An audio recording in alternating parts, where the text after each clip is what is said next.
Hola a todos y bienvenidos a este evento de la Asociación de Historia de la Universidad Carlos III de Madrid. Esta vez, como podéis ver, tenemos aquí a Nacho Ares, que os va a contar luego un poco en profundidad nuestro compañero Adrián sobre él, para los que no lo conozcáis, que no creo que haya ninguno que no lo conozca, porque aquí es famosillo el hombre. Y bueno, antes de nada quisiera presentar un poco nuestra asociación, que la mayoría ya lo conocéis, pero para que no la conozcáis, somos una asociación de estudiantes de las distintas carreras de la Universidad Carlos III de Madrid, que nos unimos por la pasión por la historia que tenemos, y para poder llevarla a cabo pues hacemos una serie de eventos, de conferencias, visitas guiadas, vemos museos y demás. Y bueno, todo el que quiera conocernos más, podéis mirar nuestro canal de YouTube, que ahí tenemos subido prácticamente todo lo que hacemos, y las redes sociales nos podéis seguir para ver los diferentes eventos.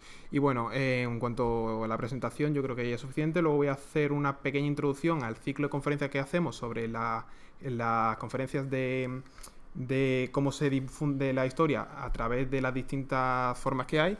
Acordaos que en su momento hicimos divulgación histórica a través de YouTube, que trajimos a youtubers bastante famosos como Lechero Fett, Pero eso es otra historia, Historia de la historia o El Cubil de Peter.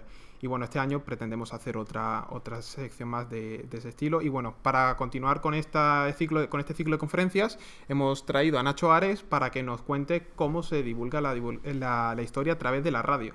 Y bueno, habiendo presentado este ciclo de conferencias, doy paso a Adrián para que hable un poco del ponente. Bueno. Buenas tardes. Estamos hoy con Nacho Ares, que es licenciado en Historia Antigua por la Universidad de Valladolid. Cuenta también con el certificado de Egiptología por la Universidad de Manchester y dirigió durante 10 años Revista de Arqueología. Actualmente cuenta con 16 libros publicados, además de haber traducido varias obras extranjeras y haber trabajado como articulista en numerosas revistas.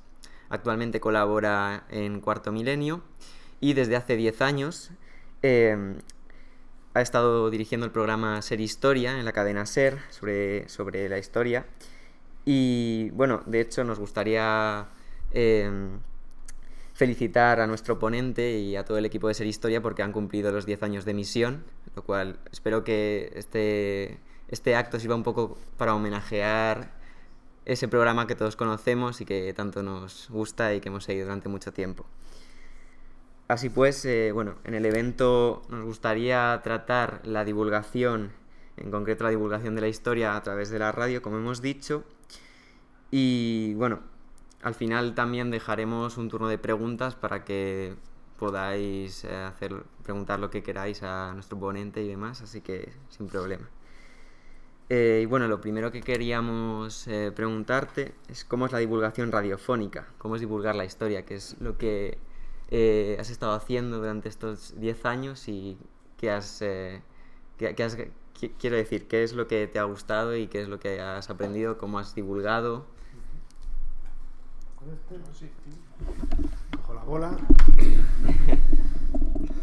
Bueno, lo primero de todo, muchísimas gracias por la invitación para estar esta tarde aquí en la Universidad Carlos III, a la Asociación de Historia también, a Adrián, que fue el primero en escribirme, a Juan Francisco, que me han escrito luego muy amablemente los dos.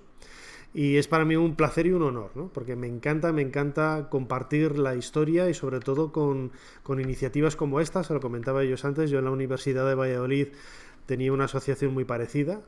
Estaba más enfocada al estudio, divulgación de egiptología, de orientalismo, Mesopotamia, etcétera.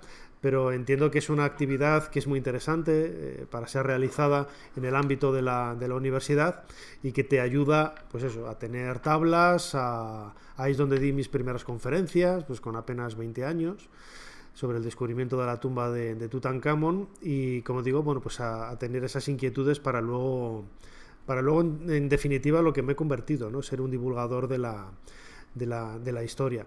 Me preguntaba Adrián por cómo es la divulgación, ¿no? de la historia en la radio, que las cosas que me gustan y las cosas que no. La verdad es que yo he trabajado en todos los medios de comunicación. Yo tengo que decir que no soy periodista. O sea, a mí cada vez que me dicen que soy periodista yo me enervo enseguida porque no tengo que ver nada con el periodismo, aunque he dirigido medios de comunicación y trabajo en ellos. Pero yo soy historiador, ¿no? Y egiptoloco, más que egiptólogo, egiptoloco, ¿no? Que es otro término que me gusta utilizar a mí.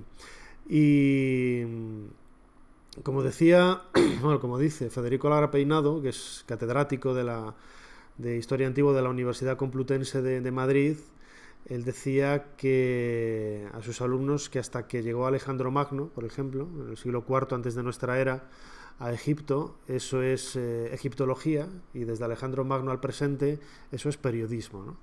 Bueno, pues un poco parecido a... bueno, yo creo que esta frase, ¿no? Este aserto, pues refleja muy bien mi opinión de lo que es la divulgación, ¿no?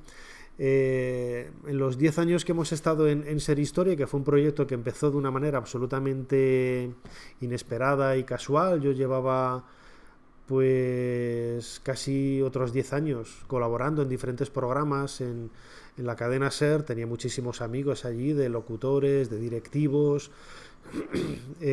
trabajaba con Iker Jiménez también en Milenio 3. Bueno, pues un día se me ocurrió de la noche a la mañana a Mariano Revilla, que era director de programación y de contenidos, proponerle hacer un programa de historia, y fue una cosa que lo tenía en la mente y nunca se lo había dicho, y nos veíamos casi todos los días por la radio y nunca se lo había comentado directamente, ¿no? Y un día se lo dije, empezada la temporada, recuerdo que esto fue como en septiembre, la temporada siempre empieza la primera semana de septiembre, y estábamos como a mediados, ¿no? Y me dice, oye, pues no es mala idea, haz un esquema, grabamos un programa piloto y lo presentamos a los jefes y a ver qué nos dicen y tal. Yo al día siguiente o a los 2 días me iba a Argentina a dar unas conferencias y a Uruguay, y lo que hice pues fue tanto en el avión como en el barco cruzando la Ría de la Plata a Montevideo, recuerdo que hice el esquema de lo que podría ser un programa de historia, ¿no? Claro, yo en aquella época hay que decir que, vale, yo había trabajado mucho como colaborador de medios de comunicación, sobre todo de radio, pero nunca había llevado un programa por mí mismo, ¿no? Ni tenía el conocimiento de cómo se podría hacer, ni nada parecido. Y claro, veo el esquema ese que hice en su momento, que lo conservo, y había cosas muy naif, ¿no? Muy ingenuas, ¿no? Pues lo típico, piensas en una sección de libros, piensas en una sección de noticias, piensas en cosas de entrevistas, de tal cual, ¿no?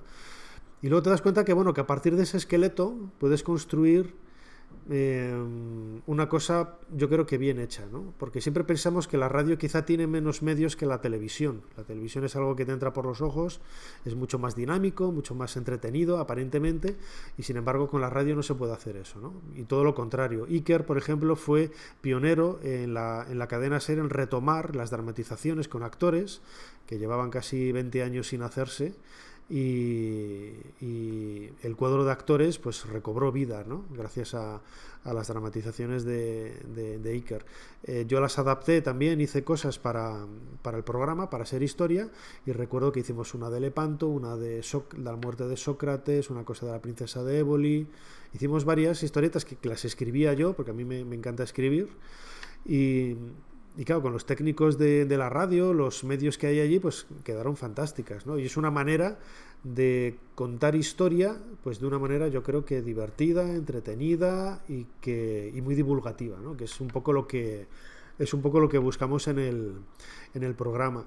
Y ese tipo de secciones, o por ejemplo la que lleva este año David Botello, que yo no sé si lo conoceréis, es un periodista, él sí que es periodista, aficionado a la historia, un encanto de persona, y que comunica y divulga como nadie, tiene un gracejo y una manera de contar las cosas muy divertida.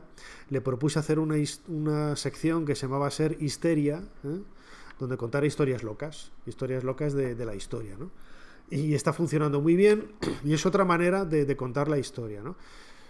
Yo creo que el secreto del programa, que tiene casi 2 millones de descargas al mes, que es una barbaridad, yo creo que el secreto está no solamente en que nos lo pasamos muy bien, se nota que lo hacemos con gusto, que no es un trabajo en el que tienes que estar ahí fustigándote como si estuvieras trabajando en una mina. No es un trabajo, bueno, iba a decir, no es un trabajo duro, sí, es un trabajo duro porque en definitiva es la conclusión de muchísimos años de trabajo, ¿no? Porque ahora las tablas que tenemos a la hora de hacer las cosas, o de yo preparar una entrevista para a un historiador o un arqueólogo, me sale de una manera muy natural, ¿no? Y claro, todo eso se debe a que llevo pues 30 años leyendo, 30 años estudiando, 30 años viajando, 30 años haciendo un montón de cosas, ¿no?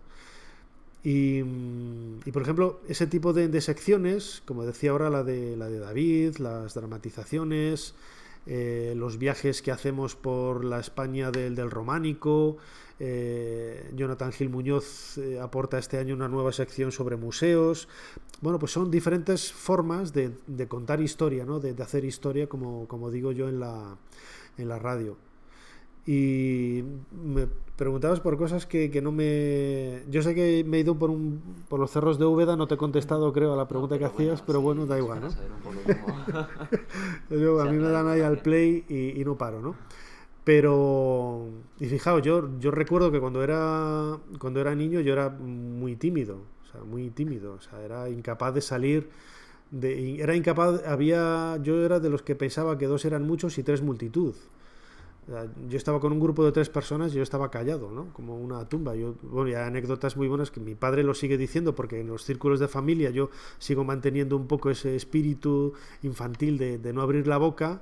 Me dice, porque a mí en mi casa me llaman Iñaki, no me llaman Nacho, me dice: Iñaki, no hables tanto, ¿eh? No, claro, yo estoy callado y cualquiera diría que trabajo en un medio de comunicación hablando y dándole a la lengua, ¿no? Pero sí que es cierto que cuando yo era niño era muy tímido, ¿no? Y no me cuesta ahora pues hablar o delante de un micrófono o delante de gente. Sí que me da mucha vergüenza cuando te paran por la calle o notas que te han reconocido y que empiezan a hablar de ti a tus espaldas y tal. Eso me da muchísima vergüenza, ¿no? Porque te sientes como un poco como acosado, o que han entrado en tu mundo, ¿no? En tu privacidad. Pero lo de hablar en público yo creo que es una cosa que tendríamos que hacer todos, ¿no? En algún momento, los que pueden hacerlo bien, y los que pueden hacerlo mal, pues intentarlo, por lo menos, ¿no? Y eso nos ayuda a romper esas barreras y sobre todo a intentar comunicar lo que os gusta, ¿no? Porque si hacéis historia o hacéis otra especialidad, yo creo que lo hacéis porque os gusta, ¿no? No porque estéis obligados a ello. A lo mejor habrá casos que han estudiado Derecho, una carrera que no le agrada, por el simple detalle de que en su familia han pensado que tenía que ser abogado, o yo qué sé, y está condicionado por este tipo de cosas, ¿no? Pero en mi caso, por ejemplo, que yo hice historia de una manera libre, yo estudié en la Universidad de Valladolid, pues lo hice encantado y disfruté muchísimo. Y una de las cosas que siempre me ha gustado más es comunicar y contar cosas, ¿eh? Primero lo hacía escribiendo porque parecía como mantener las distancias, ¿no? No tenías que estar delante de nadie, no tenías que estar delante de una cámara. Pero luego cuando pasé al mundo de la televisión o al mundo de la radio, que yo prefiero la radio a la televisión, pues te das cuenta de que es todo muchísimo más natural, ¿no? que de lo que habías pensado, y es muy gratificante el hecho de que no ya el rollo de que te sigue mucha gente, mira qué guay, qué tal, no.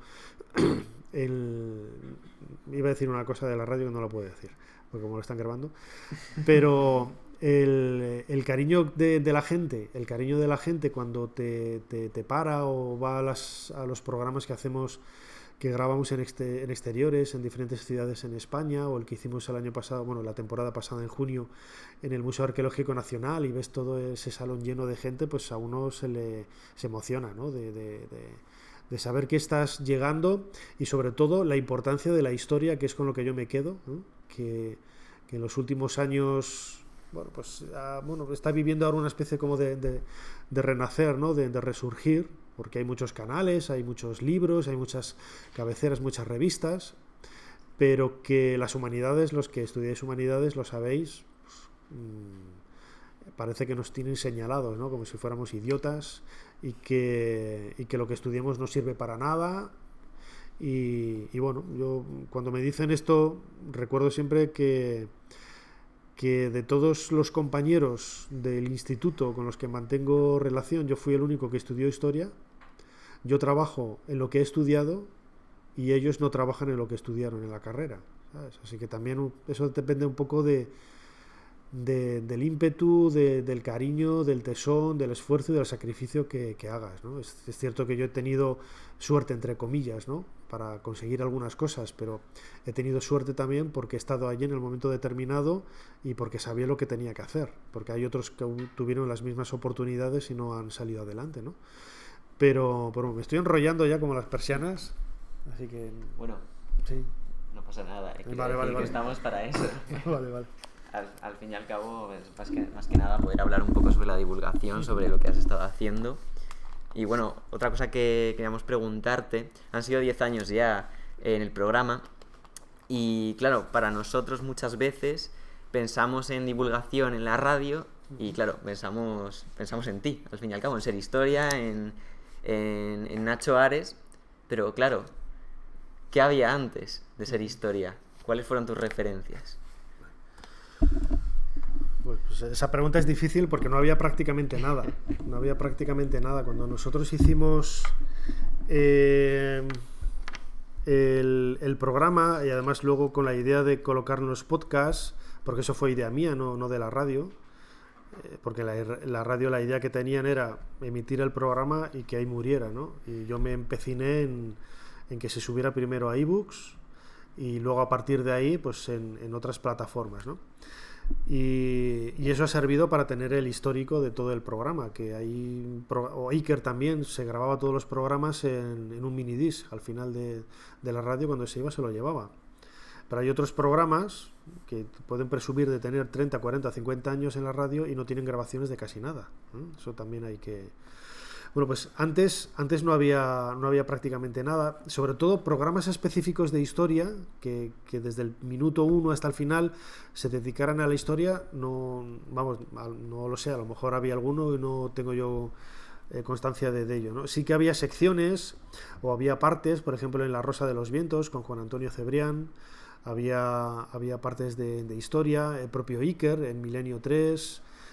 Había muchos temas que estaban relacionados con misterios de la historia, de la arqueología, pero no siempre era así, ¿no? Por eso era un poco difícil tener referentes, ¿no? También eso tiene la virtud de que evita que copies, ¿eh? Y también tiene la virtud de que pues te obliga a inventar o a mejorar o a hacer lo que sea, ¿no? Que dices, bueno, pues es que hacer una entrevista ya está inventado, ¿no? Digo, bueno, pues sí, pero lo podrían hacer otros y no saldría tan bien, ¿no? Como lo hago yo, ¿no?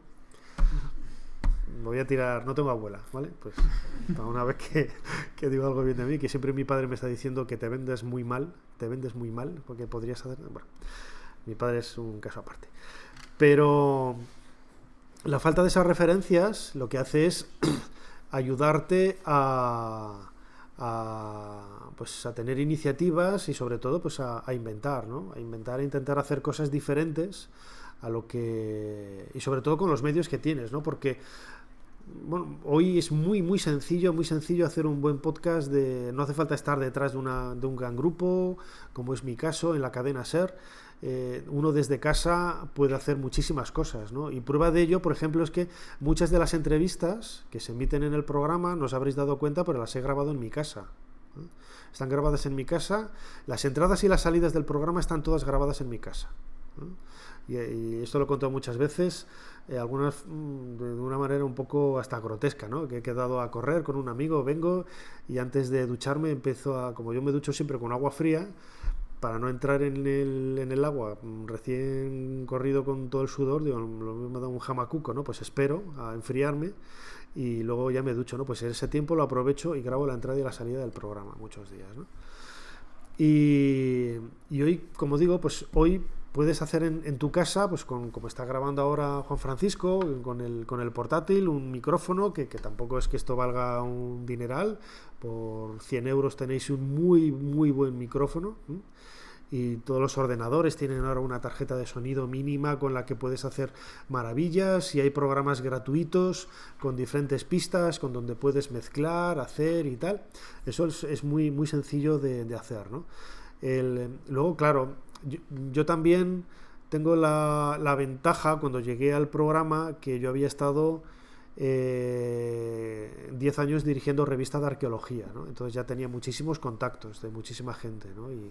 Y claro, son pues, prácticamente 25 años los que llevo publicando y haciendo radio y televisión y cosas así, y conozco a muchísima gente que más que conocerlos, que son amigos, ¿no? Y les llamas y puedes grabarles pues con mucha comodidad y con mucha sencillez y facilidad, ¿no? Pero bueno, también hay, al igual que me escribió Adrián para pedirme que viniera aquí una tarde con vosotros, que yo a la primera le dije que sí, porque estas cosas os digo que me encantan. A mí siempre que me han llamado para una entrevista de algo y tal, yo siempre he sido muy, muy accesible, ¿no?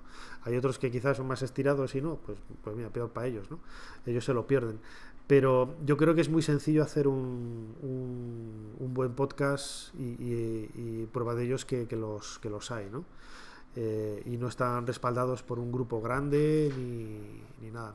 Hay otros que son un rollo macabeo, también es cierto, porque quizá la ventaja de divulgar la historia es, mejor dicho, la ventaja o la idea de intentar hacerlo bien. Siempre hemos pensado que la historia es pues un peñazo, es algo muy árido, es algo que tienes que estar ahí pues, con la sesera ahí todo el rato viniéndote arriba, porque es que si no eres incapaz de llegar. Y yo creo que con nuestro programa hemos demostrado, por ejemplo con el Cronovisor, con Jesús Callejo, que él tiene ese toque humorístico, pues hemos sabido llegar a muchísima gente, ¿no? Porque la historia es divertida, la historia es algo muy, muy cercano a nosotros, ¿no? Muchas veces, esto lo he contado en varias ocasiones, cuando viene algún entrevistado al programa, viene un poco temeroso, ¿no? Porque está acostumbrado a dar clases en una universidad, en un colegio, donde sea, y no sabe cómo moverse en otro escenario, ¿no? en otro espacio. Entonces yo he visto, no voy a decir nombres, pero catedráticos que se saben todo de lo que van a hablar, pero vienen los tíos con un montón de hojas, como si estuvieran en un examen de la facultad. Digo, ¿pero a dónde vas? Que no te voy a preguntar nada que no sepas, ¿no? No, pues sí, la gente espera a lo mejor que le vayas a preguntar una fecha, un nombre, digo, no, las preguntas que yo siempre hago son muy genéricas, ¿no? Sobre todo para invitar al que tienes delante, pues que se expanda y cuente lo que de la manera más cómoda, ¿no? Pero eso de intentar hacer, oye, ¿en qué fecha fue esto? ¿Y cómo pasó tal? Bueno, yo conozco algunos podcasts que lo hacen y precisamente ese tipo de preguntas son las que hacen que el programa a la larga sea muy aburrido, ¿no? Cuando te dices, ¿cuál es tu pieza favorita de no sé qué? Se lo puedes preguntar en un contexto determinado, ¿no? Pero no todas las preguntas en ese sentido, ¿no? Y os iba a contar una anécdota también muy divertida que se me ha ido, porque me voy por los cerros de Úbeda, pero ahora seguro que me acordaré y os la contaré. Bueno, también, como comentaba Juan al comenzar, hemos tenido conferencias con los youtubers, por ejemplo. Estamos en una época en la que las nuevas tecnologías están por todos lados y, bueno, la pregunta es ¿cómo lidiáis con todas las nuevas tecnologías? ¿Os estáis aliando a ellas? Bueno, por ejemplo, podemos ver en Instagram, por ejemplo, con lo de las figuritas de Playmobil en el cronovisor y demás. Entonces, ¿estáis buscando ahí también una ayuda, quizás, porque al fin y al cabo también puede servir como ayuda todo lo de las nuevas tecnologías? Pues sí, a ver, lo de las redes sociales en el programa y este tipo de tecnologías es una herramienta muy útil, ¿no? Para llegar a muchísima gente, para ofrecer los contenidos y claro, en la radio, por ejemplo, están siempre con la idea de que cuantos más clics hagan al enlace para entrar en la página y no sé qué, para mí eso me crispa un poco, ¿no? Yo paso un poco de ellos y lo que prefiero es que les llegue el mensaje del contenido del programa, me da igual que entren en la página o no, y que luego se descarguen el podcast o lo escuchen en directo, ¿no? Y como digo, es una herramienta muy útil. Yo soy bastante analógico, o sea, yo tengo Twitter, tengo Instagram, tengo Facebook, tengo canal de YouTube, tengo todo, pero no soy de los que está todo el día ahí traca. O sea, yo programo muchísimas cosas. La mayor parte de las cosas que pongo están todas programadas. A lo mejor una hora, un día de la semana para programar todo lo del programa de radio y algunas cosas que vayan saltando, y ya luego me olvido, ¿no? Y luego tenemos una persona que es Ana Caballero en el programa de radio, que es la que lleva las redes sociales, ¿no? Y ella, bueno, pues graba siempre todas las entrevistas en vídeo en el estudio. Y a mí una vez, hace un año y pico, casi dos, se me ocurrió lo del llevar el Playmobil, porque yo soy coleccionista de Playmobil y me encantan los muñequitos de Playmobil. Y no sé con qué fue el primero, pero a partir de ahí pues sentó como una especie como de precedente, y ahora es imposible que no hagamos una presentación de un anuncio del tema que se va a hacer el sábado por la noche, dando primero el miércoles, colocamos la pista el martes o el miércoles con una fotografía con los muñequitos ahí de Playmobil. La gente pone verdaderas barbaridades porque no sabe de qué... Hay algunos que son, bueno, entiendo que pueden ser difíciles, ¿no? Pero hay otros que son muy fáciles y dices, pero este no se ha enterado de nada, ¿no? Y luego colocamos un vídeo los jueves en donde Jesús y yo pues interactuamos un poco con los muñequitos. Es una cosa improvisada y que bueno, pues sale, la verdad es que sale todo muy, muy divertido, ¿no? Y mira, hablando de la improvisación, yo creo que eso es otro de los éxitos del programa, que no hay nada preparado. Por ejemplo, el cronovisor con Jesús Callejo, no hay absolutamente nada preparado, no hay ni preguntas ni nada, es todo improvisado. Empezamos a hablar y no hay... Yo sé que él controla del tema, él lleva sus notas, si no controla el tema porque eso lo ha preparado, pero es todo absolutamente improvisado. Y yo tampoco leo nada. Cuando yo estoy delante del micrófono nunca leo nada, y que se nota porque muchas veces me equivoco, ¿no? Hablando, pero yo creo que eso le da naturalidad, ¿no? Porque hay otros que... Iker tampoco leía absolutamente nada, es igual que en la tele, es todo improvisado, tiene la idea en la cabeza como yo, o un par de notas en el cuaderno para saber el nombre del entrevistado y el libro y tal, y poco más, ¿no? Pero eso le da mucha naturalidad y frescura, ¿no? Porque se nota muchísimo. O sea, hay gente que le cuesta hablar en público e intentan solventar ese problema leyéndolo, ¿no? Yo he ido a conferencias donde el profesor o la profesora se ha puesto a leer la conferencia, y es que a mí eso me mata. Digo, pues reparte las fotocopias al principio o nos las mandas por email y nos ahorramos el viaje hasta aquí, ¿no? Porque al final va a ser eso, ¿no? Y yo creo que la cercanía que da también un poco el programa es eso, ¿no? Que es todo bastante improvisado, y el hecho de no leer nada, pues que al final se nota, porque tienes que ser, o eres un actor muy bueno, o se nota muchísimo, canta muchísimo cuando lo estás leyendo, ¿no? Porque no hay... vamos, se nota que no estás llegando, que no hay frescura, hay un... No, iba a decir una cosa que no, porque se está grabando. Bueno, ¿pasamos a preguntas o cómo lo hacemos? Sí, muchas preguntas del público. Está apagado. Seguimos haciendo de las que tenemos apuntadas nosotros. Espera, el micrófono. Sí, mejor, que si no, no se graba.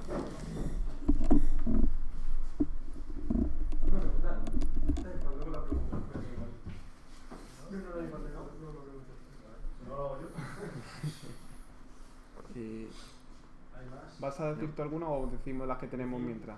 Bueno, de las otras que tenías apuntadas. sí, bueno, simplemente que habíamos pensado que si nos sobraba un poco de tiempo podíamos hablar un poco también de arqueología, ya que tenemos aquí a Nacho Ares, pues si te parece. Sí. Bueno. Ánimo. Sí, bueno, simplemente preguntarte ¿cuál crees que es uno de los mayores descubrimientos arqueológicos hasta el momento en lo que llevamos de siglo?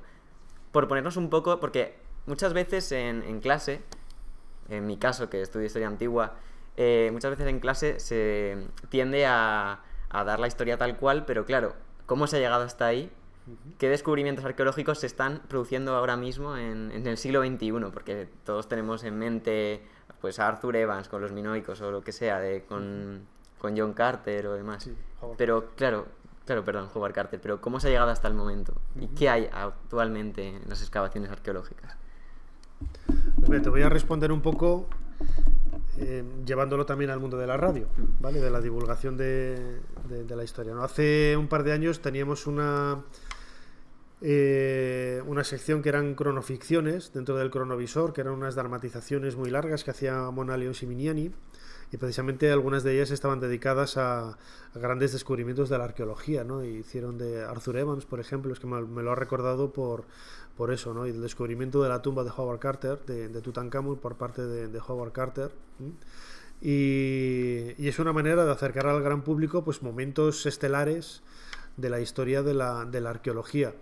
En el siglo XXI, en los casi 19 años que llevamos cumplidos, yo destacaría, porque tampoco ha habido grandes cosas, pero yo destacaría, por ejemplo, por circunscribirlo a un ámbito geográfico cerca de nosotros, al Turuñuelo, ¿no? Que está en Extremadura, que es un yacimiento tartésico increíble.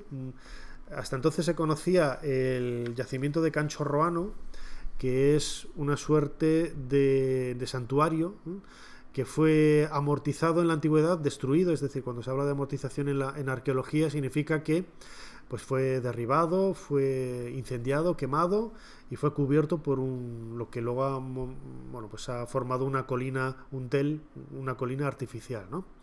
Bueno, pues en Turuñuelo apareció uno parecido al de Cancho Roano, un santuario de culto, pero infinitamente muchísimo más grande y mejor conservado, ¿no? Con restos de caballos sacrificados, una bañera seguramente para algún tipo de ritual de iniciación, y todo eso nos va a ayudar a conocer un poquito más el mundo tartésico, ¿no? Conocer un poco más el devenir de lo que luego fue el mundo ibérico y en definitiva las culturas prerromanas, y yo me quedaría, por ejemplo, con ese descubrimiento, ¿no? Que está, lo ha llevado Sebastián Celestino, que es un investigador del CSIC, él es de Madrid, pero está ahora viviendo en Mérida, muy cerquita del Turuñuelo, y es el que está trabajando, lleva ya varios años trabajando en eso. Y además creo que este año 2019 recibió el premio de la Fundación Palarc en Barcelona como el mejor descubrimiento arqueológico de los últimos años. En el programa hemos hablado en varias ocasiones de él. A mí yo tengo especial predilección, ya sabéis que lo mío es la egiptología, pero mucho más cercano a nosotros, quizá por el vínculo afectivo de estar aquí en España, la península ibérica. Me encanta el mundo ibérico, ¿no? El mundo ibérico, el mundo tartésico, que a mí me parece que son temas que todavía tienen mucho que contar y que ofrecer, y que sabemos relativamente poco de ellos, ¿no? Además, gracias a Cuarto Milenio, por ejemplo, en las 8 temporadas que yo estuve de reportero, ahora estoy colaborando desde fuera, viajé en muchas ocasiones siguiendo temas relacionados con el mundo ibérico, ¿no? Y son los reportajes que yo recuerdo con más cariño, porque mira, y eso es una cosa que a mí me gusta luego proyectar también en la radio. Quizá por ejemplo, cuando estuvimos en el Cerro de los Santos, en Albacete, cuando estuvimos en Baza, donde apareció la Dama de Baza, o en la Alcudia, en Alicante, donde apareció la Dama de Elche, a mí lo que me gusta es ir al momento de la historia, ¿no? O sea, el momento justo en donde se hace el hallazgo, e intentar, en el caso de la radio, pues recuperar sonidos, ¿no? O sea, yo entrevisté a uno de los pocos obreros que habían trabajado en los años 60 en el descubrimiento en el Cerro de los Santos de exvotos ibéricos, y era un hombrín, un agricultor muy, muy poco preparado, ¿no? Porque apenas tenía estudios, pero te contaba cómo iba con el arado, iban saliendo las figuras o los enterramientos, te lo contaba con una viveza que pocas personas pueden hacer, ¿no? Y a mí eso, al igual que cuando entrevisté al que descubrió en el año 71 la Dama de Baza, ¿no? Un albañil también que estaba trabajando con Francisco Presedo, que era catedrático de Historia Antigua de la Universidad de Sevilla y estaba dirigiendo las excavaciones en Baza, en Granada. Pues cuando me contó el momento en el que estaban en el pozo y que con una pala quitó parte de la tierra porque veía como pintura y se cayó como un desconchón de arena y unos ojos le miraron a través de esa pared que era el rostro de la dama de Baza, te lo cuenta con un entusiasmo, una viveza y una elocuencia que te quedas helado, ¿no? Y esos sonidos, esas entrevistas yo las he utilizado muchísimo para la radio, ¿no? Luego, claro, lo adornas todo con una música, unos efectillos, unas cosas así, que eso a mí me chifla, montarlo todo en casa. Y parece una película, ¿no? Parece una película, algo muy, muy visual, ¿no? Mucha gente del programa, por ejemplo, nos dice que disfruta mucho con las...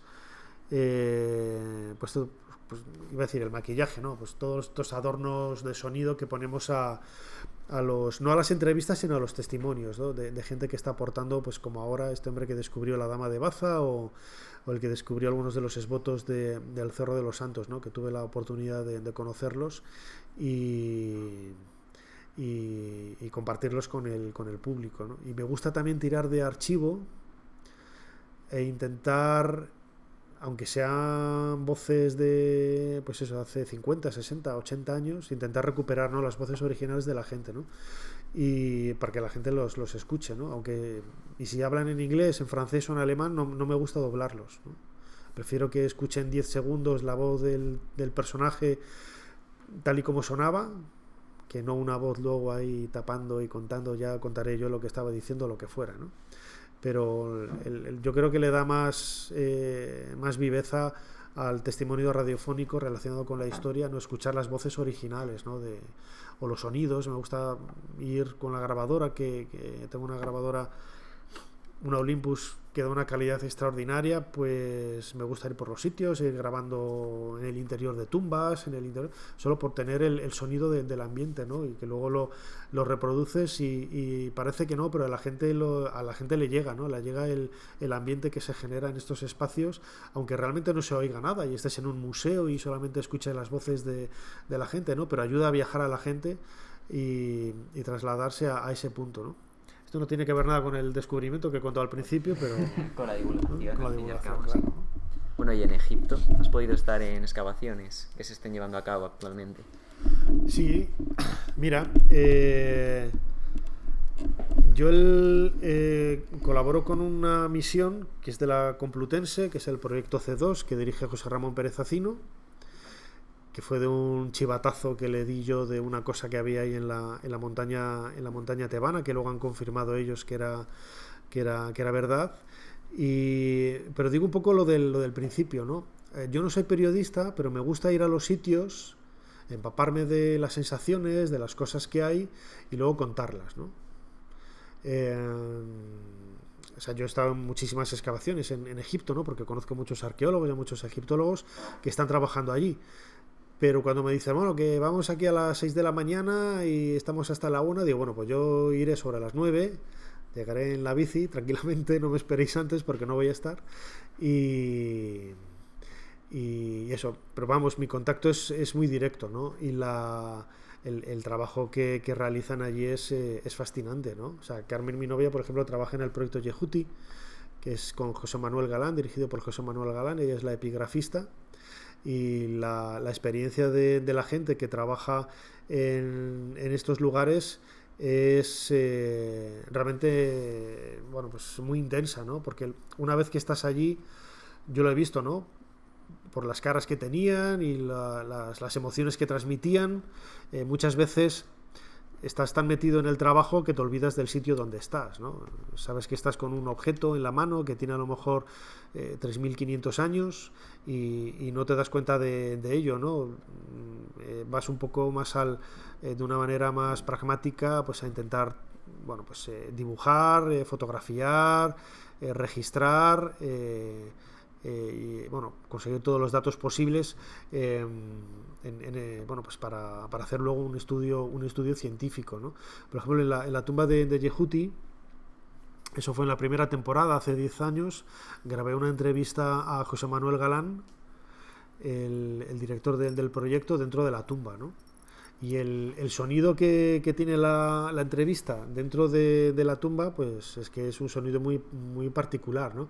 Que puedes decir, muchas veces esto en radio yo lo hago, ¿no? Es que se oye mal, no, se oye como se tiene que oír, porque justificas, ¿no? La calidad del sonido, luego puedes ecualizar, manejar un poco y salvar algunas cosas, ¿no? Pero la textura del sonido, de la voz en un lugar determinado, justifica, ¿no? Justifica el sitio donde estás y ayuda al oyente a trasladarse y a viajar a través del podcast o a través de las ondas de la radio al sitio donde se está haciendo la entrevista, ¿no? ¿Alguna pregunta del público? Vale, como dale. Sí. Bueno, yo te quería hacer una pregunta muy concreta, igual muchas gracias por asistir. Era simplemente preguntarte, aparte de lo que acabas de contar, que trasladar al público esa experiencia vívida del mundo real, que me parece muy interesante. Te quería preguntar qué es lo que crees tú que más demanda tus oyentes, tu público, con todas las descargas que hay, los podcasts, qué es lo que más demanda ahí, si esa demanda ha cambiado o están surgiendo nuevas demandas con las nuevas tecnologías. A ver, en cuestión a mí, una de las cosas que yo siempre rehuyo, no me gusta, porque es que al final todos hablaríamos de lo mismo, es hacer lo de los aniversarios. Esto de hoy, yo que sé, 4 de noviembre, es el aniversario del descubrimiento de la tumba de Tutankamón, pues lo hemos hecho una vez, yo creo, que coincidió que el programa era el día 4 de noviembre, pues ya está, ¿no? Pero hemos hablado de Tutankamón muchas veces, pero como digo, hemos hablado porque sí, porque me da la gana a mí. No porque hubiera que celebrar ningún cumpleaños, ninguna fecha ni nada, ¿no? Y lo mismo yo que sé, a ti te gustará mucho la guerra civil, pero es que yo la detesto, pero totalmente, vamos, es una cosa que no me gusta absolutamente nada. Y cuando se hizo los 75 años, ¿no? Creo que fue del inicio de la guerra civil, nos meten a todos en una reunión y tal, de cómo íbamos a enfocar, no sé qué, mira, yo no pienso ni hablar, ¿no? O sea, dije que no, y digo, pues vale, pues ya está, y no hice nada, ¿no? Sí que luego, no sé si poco después o poco antes, hicimos algo, por ejemplo, cuando fue hace un fin de semana o dos, coincidía casi con el segundo centenario del Museo del Prado, ¿no? Pues nosotros hicimos un programa especial ya en verano. ¿Para qué vas a estar dando la matraca otra vez aquí con el Museo del Prado cuando todas las emisoras están hablando del Museo del Prado? O sea, es que es un poco... No es la idea de ofrecer algo alternativo, sino que, joder, que hay muchas cosas de las que hablar, está bien, lo puedes comentar, ¿no? Pero otra vez hacer un especial del Museo del Prado y tal, pues me parece un poco aburrido, ¿no? Y la gente, los temas que más les gusta, aunque a mí no, son los de la guerra civil, Segunda Guerra Mundial, eso le chifla a la gente, la Segunda Guerra Mundial, lo de Hitler, los aliados y este tipo de cosas. Roma, la antigua Roma, cada vez que hemos hecho cosas de Roma han funcionado muy bien. El antiguo Egipto, claro, el antiguo Egipto funciona muy bien. Luego creo que el programa más descargado de los 10 años es uno que hicimos con Eric Fratini sobre las mentiras del Vaticano o misterios del Vaticano, una cosa así, ¿no? Que bueno, eso ya es morbo, un poco morbo ya cristianófobo, ¿no? Cristianófobo. Pero esos son los temas que más gustan a la gente. Y luego es sorprendente, ¿no? Porque también un poco depende de la... Yo esto no lo sigo mucho, ¿no? Me lo dice Ana, que es la que lleva las redes sociales. En verano, muchas veces que yo dejo todos los programas grabados, porque me voy de vacaciones a Egipto y me paso ahí el verano, ha habido programas que eran en realidad, la mayor parte de los contenidos son todos nuevos, ¿no? Pero ha habido, pues a lo mejor hay 1 o 2 programas que están hechos con bloques que ya se han emitido, ¿no? Y hago un especial, por ejemplo, de Roma, o un especial de historia de la música, o una cosa así, ¿no? Pues dices, joder, pues esto de historia de la música o de Roma, esto que ya lo hemos puesto, y te das cuenta luego que son los más descargados, ¿sabes? O sea, a veces los refritos, ¿sabes? No sé, es un poco... También no sé, porque a lo mejor en verano, yo qué sé, la gente tiene más tiempo libre, pero no creo que sea eso, porque a lo largo del año se los podría descargar igual, ¿no? Pero eso es un poco la línea de... Yo no sé si preguntabas más o menos por ahí o... Sí. Eso. Mira, por una vez me he centrado en lo que me decían. Nada. Yo sí quiero hacer una pregunta. Sí. Vamos a coger esta. Realmente esa afición que tienes tú por Egipto, ¿de dónde viene? Porque todos sabemos el gran conocimiento que tú tienes y claro, realmente todo esto ¿de dónde surge? ¿Qué es lo que te llama a ti para investigar tanto sobre Egipto? Pues mira, como soy un tío raro, cuando tenía en los planes antiguos de estudios del bachillerato, esto que se llamaba primero de BUP, pues yo tenía 14 años y con un amigo hice un trabajo. Yo estudiaba en La Salle, en el colegio La Salle, en Valladolid, y hice un trabajo sobre el descubrimiento de la tumba de Tutankamón, ¿no? Entonces cayó en mis manos un libro que era Dioses, tumbas y sabios. Es una historia de la arqueología de C.V. Ceram, un alemán, que es el seudónimo de Kurt Marek, un periodista alemán que era filonazi, escribía discursos para los oficiales de las SS. No era la época de Himmler y del Holocausto de los años 40 ya y tal, pero claro, y él estuvo en la cárcel cuando llegaron los aliados a Alemania, le hicieron prisionero. En la cárcel descubrió todas las barbaridades que estaban haciendo sus amigos nazis y cayó en sus manos varios libros de arqueología, ¿no? Entonces se enamoró de la arqueología, renunció al nazismo, fundó junto con otros periodistas en Alemania la revista Bild, que sí es uno de los referentes en la actualidad del periodismo en Alemania, y se fue a vivir a Estados Unidos, ¿no? Y allí estuvo trabajando en varios periódicos, en varias revistas y tal.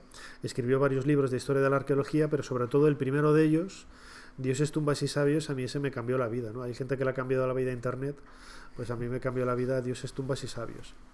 Y me quedé con la historia del descubrimiento de la tumba de Tutankamón, y ahí quedé prendado de la figura de Howard Carter, del hallazgo, ¿no? del hallazgo de la tumba y de todo lo que había alrededor, ¿no? Yo hasta esa época de preadolescente casi yo quería estudiar medicina, quería ser médico, y como siempre he dicho, cambié a los vivos por los muertos, ¿no? Me dediqué a estudiar las momias.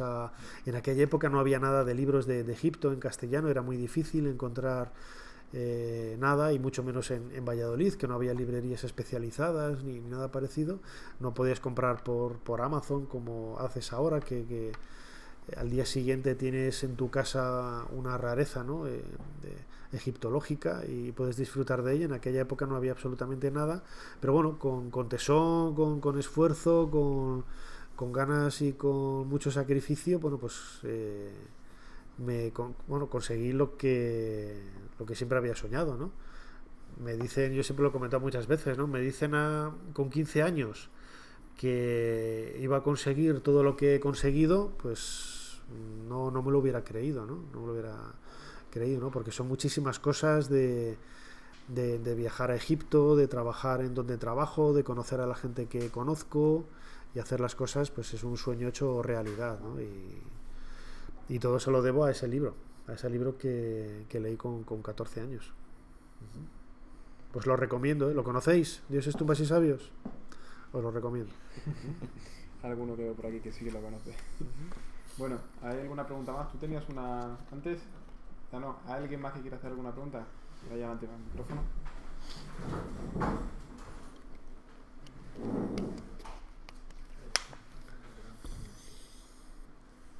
Pues gracias por la conferencia. A mí Nada, lo que hombre. me gustaría preguntar es desde qué punto de vista cree que nosotros que estamos empezando a estudiar humanidades debemos mirar la historia, porque creo que estamos cayendo, como se acercan los exámenes, en la memorización, Ya. pero me gustaría saber cuál es su punto de vista, o sea, cuál cree que es el punto de vista que nosotros tenemos que tener para estudiar historia.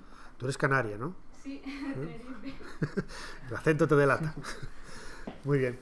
Que, a ver, mira, yo cuando estudiaba historia en la universidad en Valladolid, a mí me crispaba mucho que ya había estadísticas, había datos de que el 50% de la gente que empezaba la carrera no la acababa. Y la mayor parte eran becados, ¿no? Y ese dinero no se devolvía. A mí esas cosas siempre me han crispado, ¿no? Pero bueno, no vamos a entrar en esos detalles.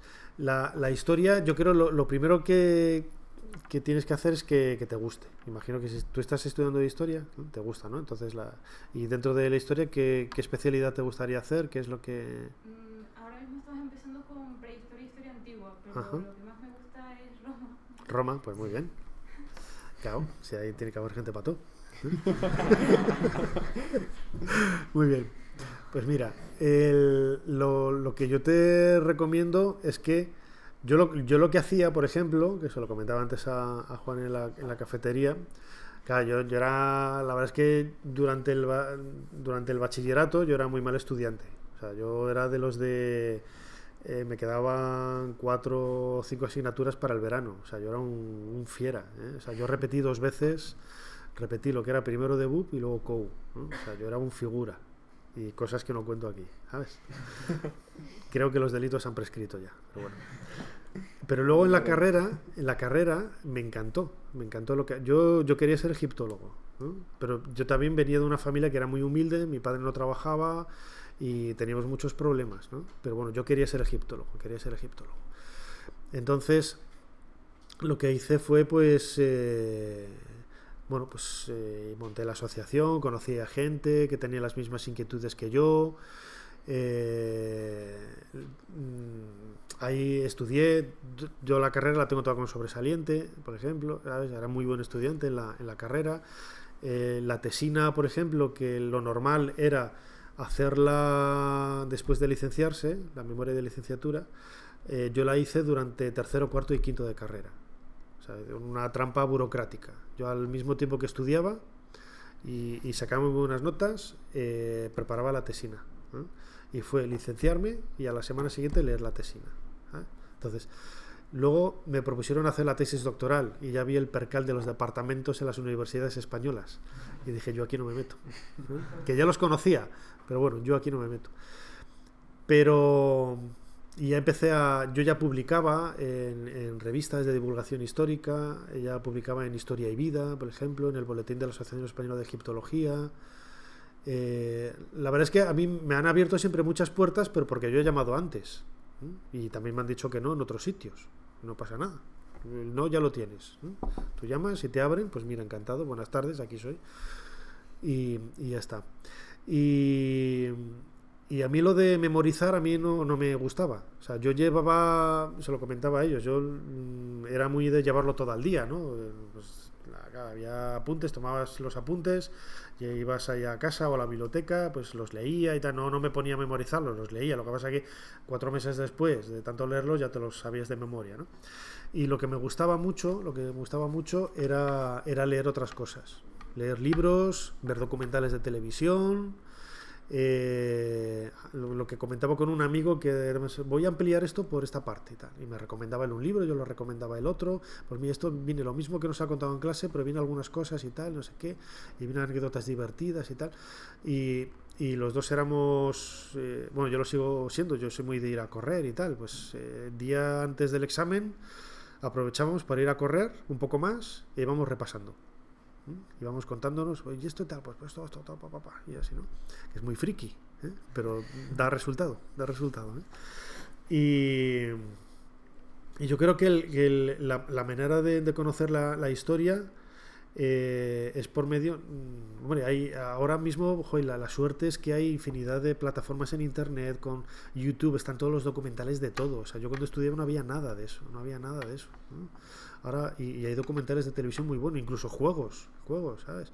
O sea, José Manuel Galán, el director del proyecto de Yehuti, que es uno de los asesores de la parte de Egipto de Assassin's Creed, ¿sabes? Decía, claro, y con toda la razón del mundo, es que hay juegos tan buenos, que te ayudan a aprender historia. ¿Vale? Tú estás disfrutando de tal, pero estás viendo cosas de la vida de Cleopatra, de tal, de no sé qué, que están bien documentadas y están bien hechas, ¿no?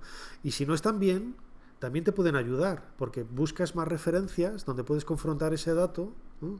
O refutarlo. Y te quedas con la copla. Mira, aquí esto dice que tal, y no era el 25, sino que era en el 23. Lo que sé, para el invento, ¿no? Y pues todo eso, ¿no? O sea, y sobre todo yo odiaba lo de los apuntes. Lo de los apuntes, bueno, me imagino que 30 años después todos aquí escribiendo como locos, ¿no? Ahí los apuntes, ¿no? Bueno, pues a ver, si está bien, es una manera de iniciarte, ¿no? De empezar y tal. Pero bueno, yo prefería manuales, llaman. A mí no me gusta lo de los manuales porque suena eso a prácticas con plastilina. Yo prefiero pues libros, ¿sabes? Normales, incluso libros que te pueden parecer más sesudos y tal, pues a lo mejor hay una parte que te interesa, ¿sabes? Y eso te puede ayudar a tal. Si te gusta Roma, las novelas de Santiago Posteguillo, por ejemplo. ¿Sabes quién es Santiago Posteguillo? Vale, pues fue premio Planeta para el disgusto de muchos historiadores. Porque Santiago Posteguillo, eso es una cosa que no he entendido de la Universidad Española, lo de la titulitis. O sea, que si no tienes el título de tal, se me pone la vena, pero así, ¿sabes? O sea, y Santiago Posteguillo es profesor de universidad, pero de literatura inglesa, en Castellón, la Universidad Jaume I de Castellón. Y da mil vueltas en historia de Roma a muchos catedráticos que hay en universidades en España, de Roma, ¿sabes? Pero fastidia porque claro, que cómo se cuenta la historia a través de novelas, ¿sabes? Yo estudié en Manchester, en la Universidad de Manchester, allí hice egiptología. Bueno, pues todos los profesores les obligan al menos un libro al año de divulgación. Preguntad a vuestros profesores cuántos libros de divulgación han escrito a lo largo de su vida. Ahí lo dejo, ¿vale? Y aparte las publicaciones científicas, que aquí muchos se obcecan en la publicación científica, pero en realidad vas a dar 4 chorradas que sabes que el del otro departamento de la otra universidad te lo va a publicar porque es amigo tuyo y tal, y es un trabajo que en definitiva se va a quedar ahí porque no va a llegar a nadie, o sea, no tiene ningún valor, ¿no? Pero hay que hacerlo, pero también hay que divulgar, y hay que hacer cosas para... Está cambiando mucho, o sea, esto hace por ejemplo, aquí está de catedrático Jaime Alvar, ¿no?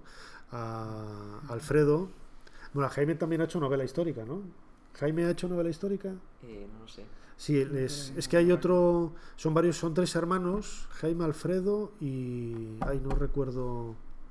Pues no sé si es Jaime el que ha hecho novelas hizo una novela de Tartesos y le crujieron.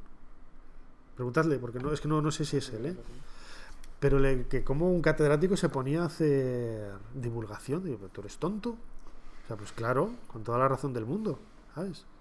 O sea, si en definitiva la investigación y el trabajo está para eso, no para que se lo queden 4. Yo he oído que a mí me encanta, por ejemplo, el siglo XVI, la figura de la princesa de Éboli. Bueno, pues yo la biografía que hice de la princesa de Éboli, que la publiqué, un libro que si tú lo lees parece un libro cómico, hablando sobre la princesa de Éboli, la época de Felipe II, el Renacimiento y tal. Yo saco detalles en la biografía, que fueron muchos años de trabajando en bibliotecas y archivos, documentación, cosas que no conocía nadie de la princesa de Éboli. Me decía un profesor, esto si lo hubieras publicado como una tesis te valía para tener un doctorado. Yo no tengo doctorado, me da igual, no tengo el prurito de... Pero lo publiqué como un libro de Jaime, ¿no? Claro, pues sí. Pregúntale a Jaime, Tartesos, un reino soñado. ¿Qué le dijeron por haber publicado la novela? O sea, de flipar. Bueno, pues... Y yo he ido a congresos en Guadalajara de la princesa de Éboli, donde van todos los profesores eruditos que no saben ni dónde tenía el parche la princesa, si en el ojo derecho o izquierdo, y unos coñazos, con perdón, que no aportan absolutamente nada, ¿sabes? Y que luego eso, que son cosas que quedan ahí, que no trascienden, ¿sabes? No trascienden. Pero por suerte, como digo, eso está cambiando, ¿no? Porque me consta que hay muchos profesores en departamentos que recomiendan el programa Ser Historia y otros podcasts, no es porque sea el mío, pero vamos, otros, ¿sabes? Y cuando vienen al programa vienen emocionados, de, joder, te escucho desde hace mucho tiempo y tal, no sé qué. Y ojo, vale, aquí el catedrático de tal y cual que viene aquí todo ilusionado, ¿no? Para que, pues eso me emociona, ¿sabes? Y porque ves que están cambiando las cosas, ¿no? Y vienen encantados para contar cosas y compartirlas, que es en definitiva lo que habría que hacer, ¿no? Así que tú léete a Santiago Posteguillo. Tiene la trilogía de Escipión el Africano, que es muy buena. Y luego hizo una de gladiadores, súper chula, contra Jano. Y Julia es el título de la novela que sacó el año pasado, que le dieron el premio Planeta. Tienes rato para leer. Sí, sí. Por eso los libros... Sí, son libros que, vamos, llévate son una buena muy mochila, ¿eh? ¿Vale? Vale bastante, la verdad. Nada. Bueno, primero, ¿hay alguna pregunta más? ¿Ninguna más? Bueno, simplemente hacer referencia que uno de los del 50% que no acaba la carrera de historia está por ahí atrás. Para que lo sepa todo el mundo, que abandonó el barco. Pero bueno, está la Asociación de Historia y la Junta Directiva, así que se le agradece la labor que está haciendo por la historia ahora. Y bueno, yo creo que si no hay ninguna pregunta más, vamos a ir cortando, más que nada porque no llegues tú tarde a lo tuyo. Y bueno, que espero que haya gustado esta conferencia y que sigáis viniendo a las distintas cosas que hacemos nosotros. Hemos hablado con él también para hacer otro día algo más especializado en Egipto, para los que os interese, que podáis venir y conocer más sobre este mundo. Y bueno, agradeceros eso, la asistencia y que lo hayáis disfrutado, y ya lo podréis ver también cuando lo subamos a YouTube, y bueno, en redes sociales avisaremos. Así que muchas gracias y nos vemos en la próxima. Muchas gracias.